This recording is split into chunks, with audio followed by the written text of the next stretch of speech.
안녕하세요. 사연을 부탁해입니다. 오늘의 사연을 소개하겠습니다. 우리 가족은 지방도시에 살고 있습니다.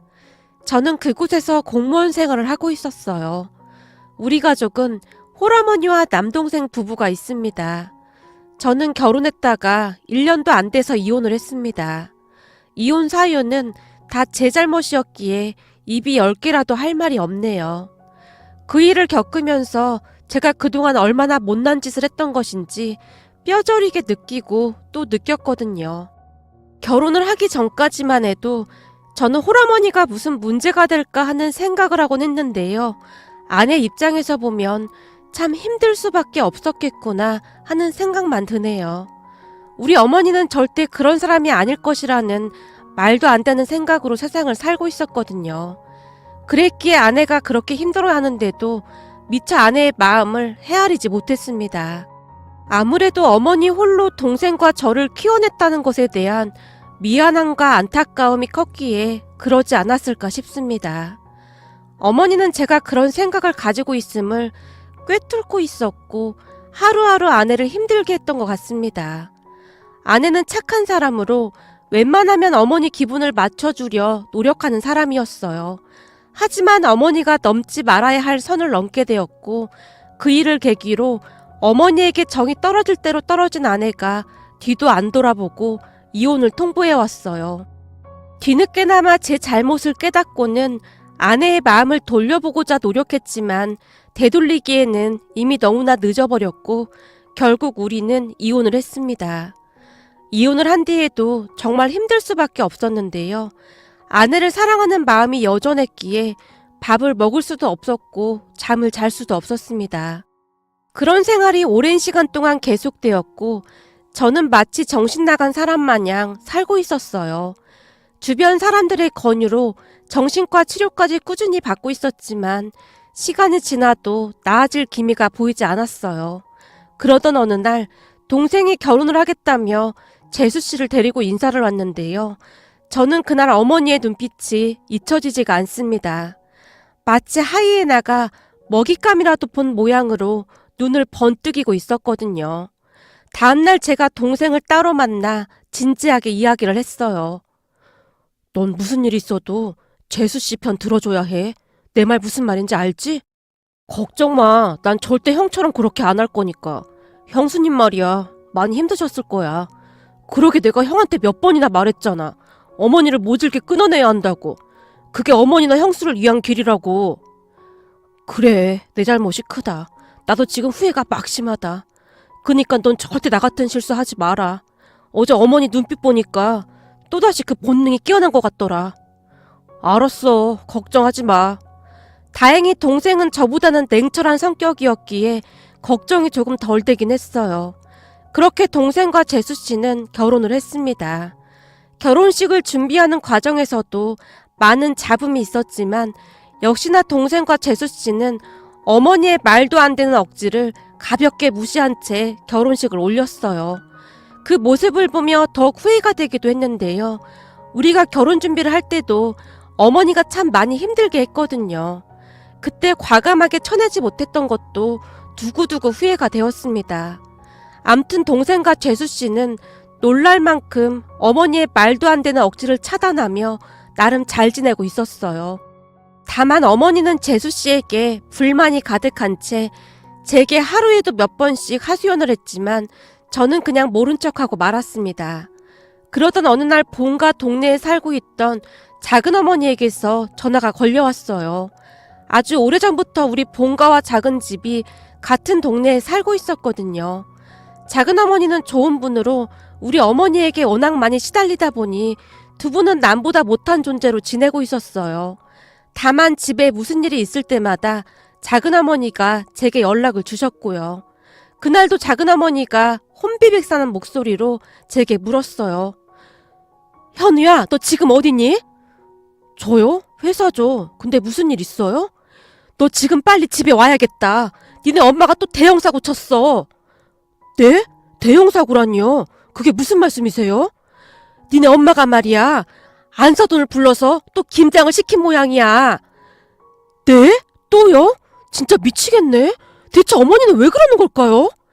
지금 네가 그런 말 할 때가 아니야. 빨리 와야겠다. 니네 엄마 무서워서 통화도 오래 못하니까 너 지금 빨리 좀 와. 내가 네 동생 현준이한테 전화할까 하다가 너한테 한 거야. 현준이가 와봐야 더 난리만 나지 않겠니? 작은 어머니가 급히 전화를 끊었고 제가 직장 상사에게 양해를 구하고는 집으로 출발을 했습니다. 집으로 가는 내내 두통이 밀려올 정도였는데요. 사실 아내와 제가 이혼하게 된 이유도 바로 그거였거든요. 그러니까 우리 어머니가 우리 몰래 장모님을 마구마구 부려먹었었는데요. 그러다가는 몸이 약했던 장모님이 쓰러지기까지 했거든요.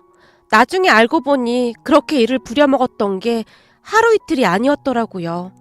작은 어머니도 나중에 알고는 우리 어머니를 말렸다고 했지만 어머니가 워낙 고집도 세고 막말을 일삼는 분이라 우리 부부에게 절대 말하지 말라며 작은 어머니를 협박까지 했다고 합니다.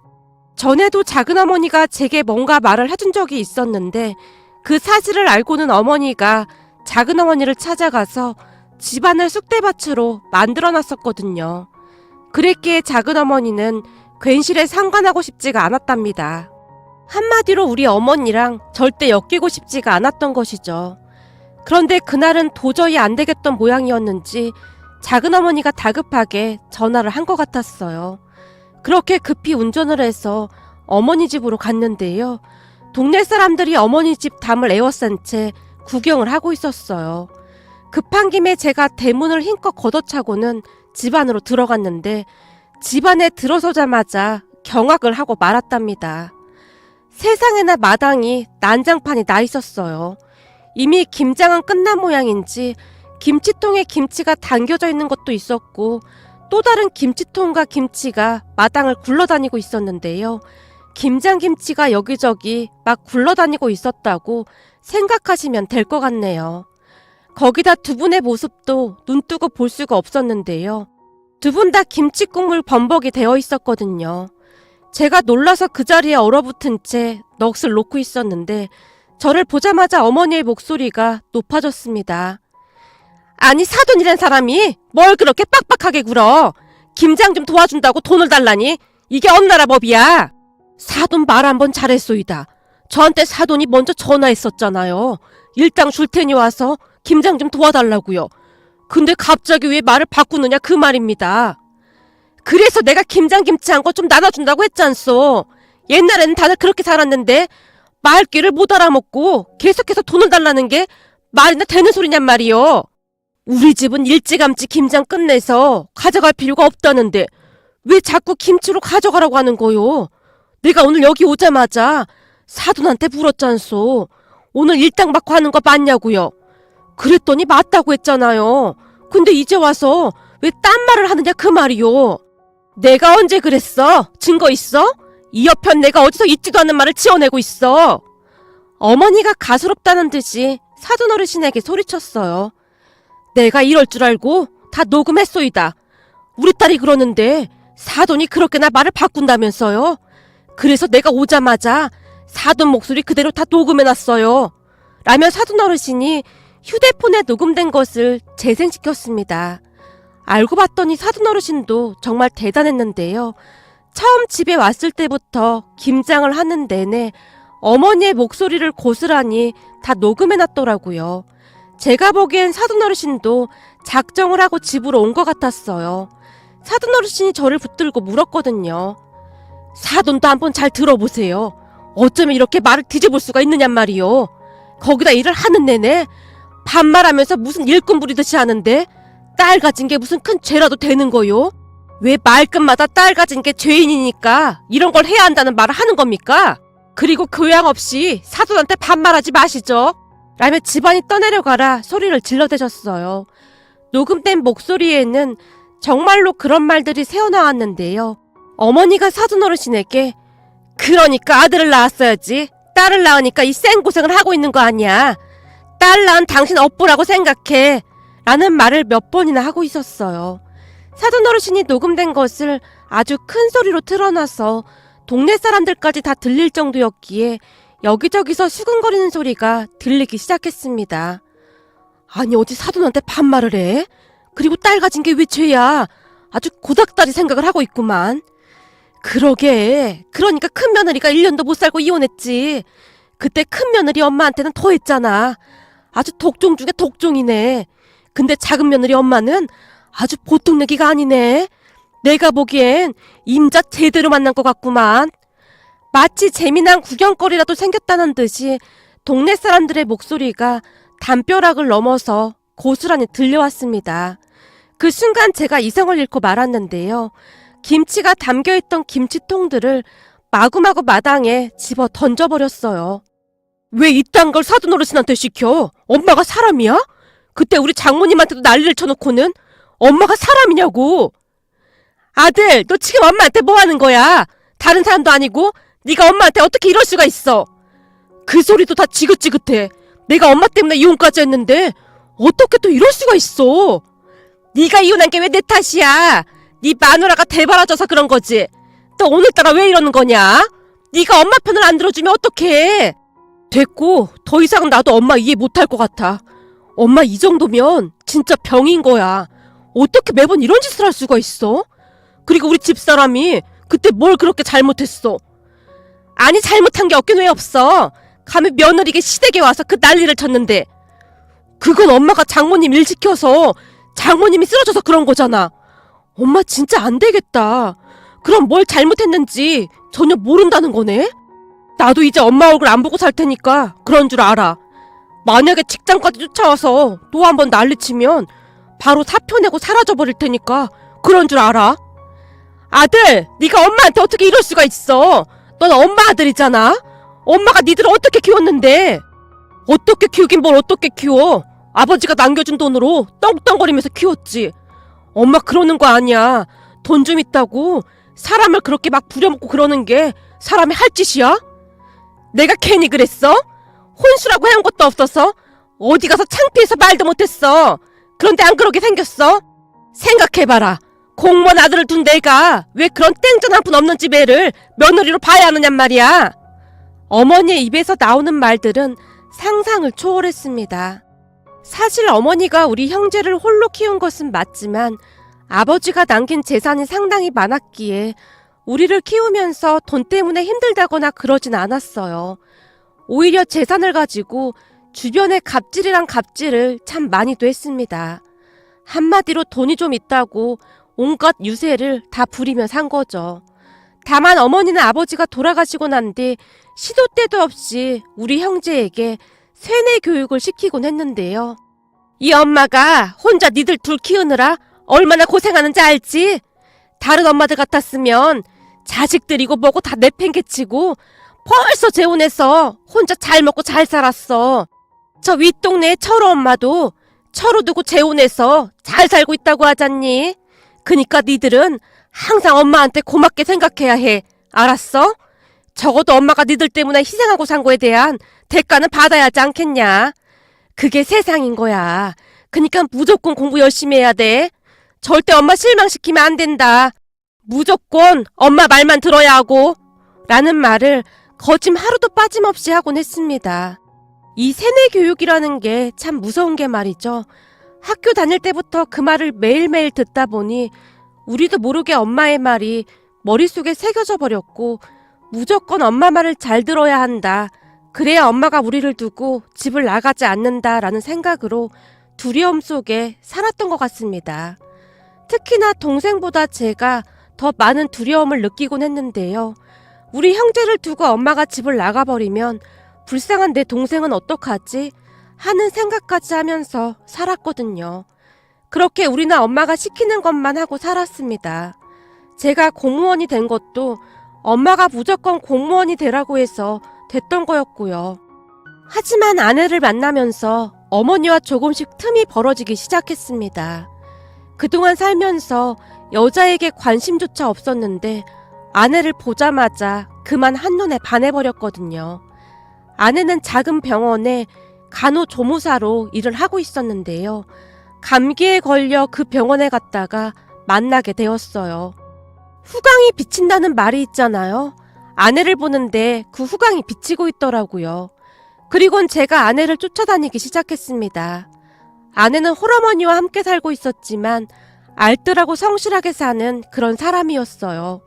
우리 어머니 같은 사람과는 전혀 어울리지 않는 그런 사람 말입니다. 그리고 다들 예상하셨겠지만 우리가 결혼을 한다고 인사를 가자마자 어머니가 머리 싸매고 누워버렸습니다. 내가 너를 어떻게 키웠는데 네가 나를 배신해? 감히 저 따위 기집애 때문에 이 엄마를 모른 척 하겠다 그 말이냐? 난 더 이상 살아갈 이유도 없다. 단식 투쟁까지 했습니다. 어머니의 고집을 꺾을 수 없었던 저는 결국 아내와 헤어지게 되었는데요.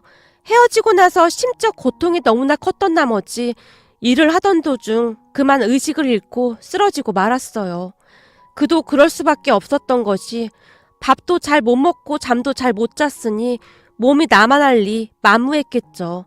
한동안 병원에서 링거를 맞고 나아지는 듯 했지만 퇴원을 하고도 전혀 나아질 기미가 보이질 않았어요. 억지로 음식을 삼켜도 체해서 토하기 일쑤였거든요. 결국 어머니가 처음으로 제 뜻을 따라줬습니다. 우리 결혼을 정말 억지로 허락을 해줬거든요. 하지만 저는 그때 아내와 절대 결혼을 하지 말았어야 했습니다. 결혼하고 나서 어머니가 마치 미친 사람 마냥 폭주하기 시작했거든요. 우선 아내를 괴롭히는 건 그냥 일상이었는데요. 일하고 있는 아내에게 시도 때도 없이 전화를 해댔고 아내가 전화를 받지 않으면 아내가 근무하는 곳까지 쫓아가서 뒤집어 놨거든요. 문제는 아내뿐만 아니라 장모님께도 몹쓸 짓을 참 많이도 했습니다. 아내와 저 모르게 멀지 않은 곳에 살고 계시던 장모님을 수시로 불러댔거든요. 그렇게 장모님은 마치 죄인 마냥 어머니가 시키는 일을 했던 모양이었어요. 어느 날은 일을 하다가 결국 장모님이 쓰러지게 되었고 그 일로 집안이 발칵 뒤집어지고 말았습니다. 결국 아내와 장모님을 위해 이혼을 선택했다고 해도 과언이 아니었어요. 두 사람이 고통받는 것을 더 이상 지켜볼 수만은 없었거든요.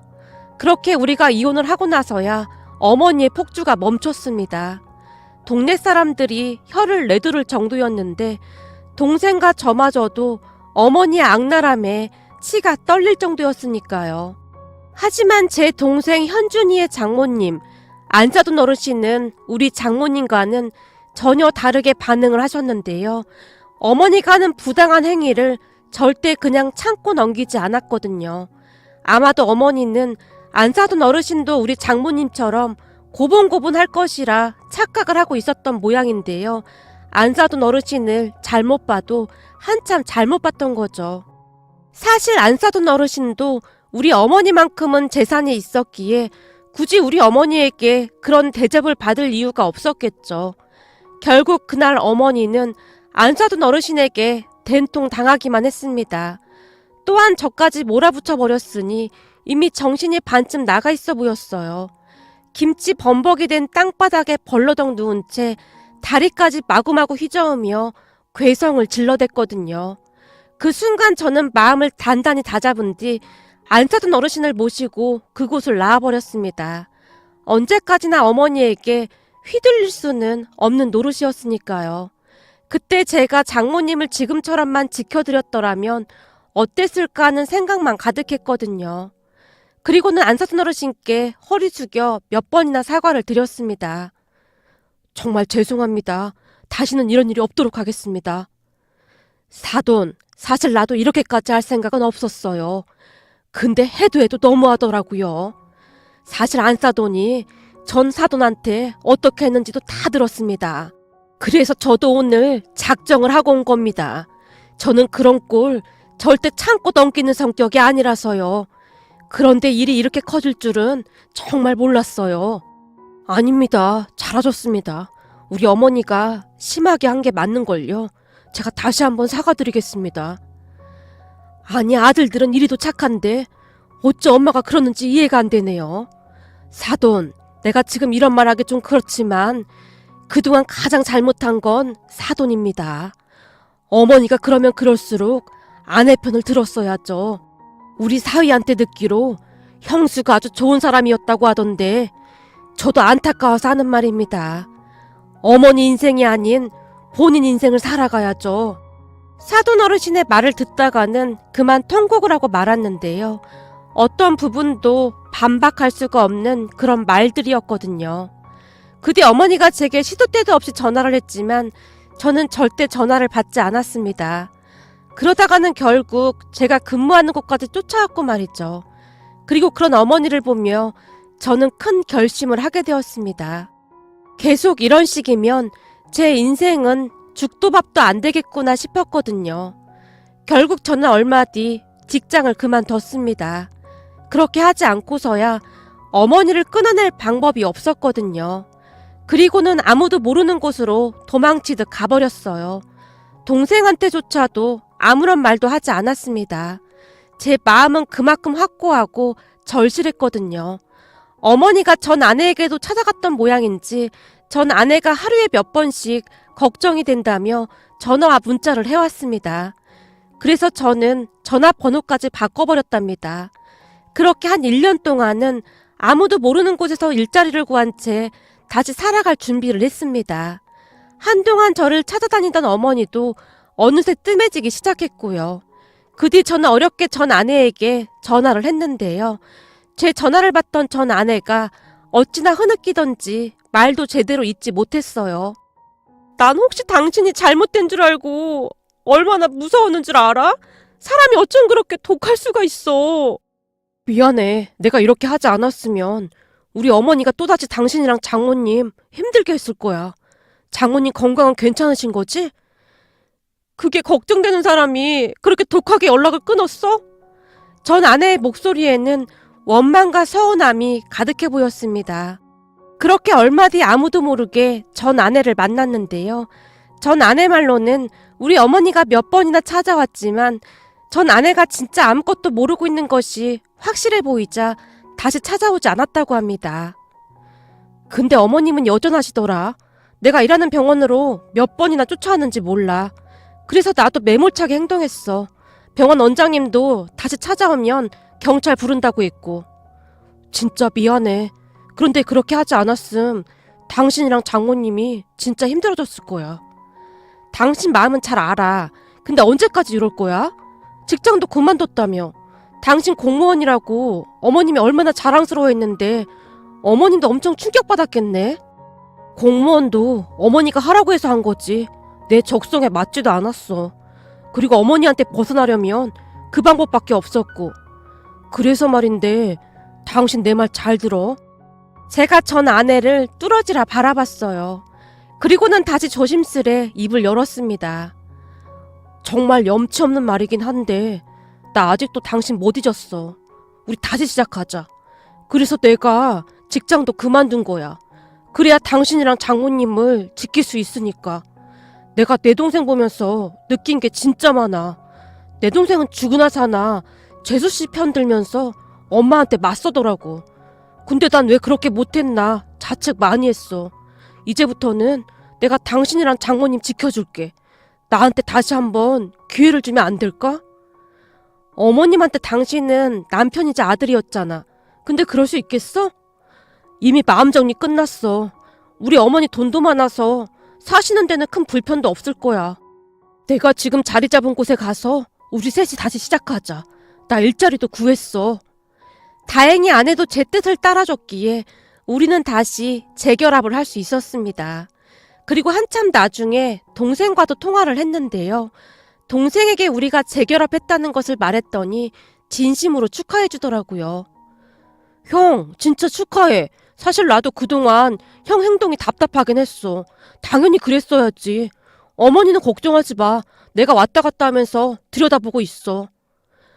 혹시 재수씨 힘들게 하는 건 아닌지 모르겠다. 걱정 마. 저번에 우리 장모님 하는 거 봤지? 아내도 장모님 닮아서 멘탈이 아주 강해. 절대 지고는 못 사는 성격이거든. 나도 놀란 게 요즘 어머니가 우리 아내 눈치까지 보더라니까. 어머니가 재수씨 눈치를 본다고? 그렇다니까. 어머니가 말도 안 되는 행동을 하면 아내가 아주 매몰차게 행동해버리거든. 어찌나 강다니는지 몰라. 어머니가 쩔쩔매고 있다니까. 거기다 처가에 돈도 좀 있어서 그런지 더 눈치를 보더라고. 그러니까 형은 아무 걱정하지 말고 형수님이랑 잘 살아. 사돈어르신도 잘 지내시지? 그동안 못해드린 것까지 잘해드려. 당분간은 우리도 만나지 말고 가끔 이렇게 통화만 하고 지내자. 요즘은 어머니가 우리 아내 일하던 곳에 안 가나 모르겠다. 형, 우리 아내가 그러는데 어머니가 계속 그러면 병원 치료 받아야 한다고 그랬다나 봐. 그랬더니 아무 말도 못 하더라고. 그니까 너무 걱정은 하지 마. 다행히 재수 씨가 보통 성격이 아니었기에 어머니의 길을 꺾어놓은 모양이었는데요. 전에 사돈어르신이 우리 어머니에게 하는 것을 보니 충분히 그럴 수 있겠다 싶었습니다. 우리 어머니 같은 분은 오히려 재수 씨 같이 강한 사람이 잘 맞겠다 싶기도 했어요. 재수 씨는 어머니의 엄살을 절대 받아주지 않는다고 했으니까요. 계속 받아주지 않자 동생과 재수 씨마저 등을 돌릴까 싶어 엄청 눈치만 보고 있다고 합니다. 그 뒤 우리는 장모님과 함께 잘 지내고 있습니다. 둘이 같이 맞벌이를 하기에 돈도 크게 부족하지도 않고요. 우선은 마음이 편하니까 그저 행복하기만 합니다. 앞으로 우리 어머니를 다시 만날 날이 있을지는 잘 모르겠지만 절대 변할 뿐이 아니기에 다시 만나고 싶진 않습니다. 저는 이제부터 우리 장모님과 아내를 지켜야만 하니까요. 오늘의 사연은 여기까지였습니다. 즐겁게 보셨다면 구독, 좋아요 부탁드립니다. 고맙습니다.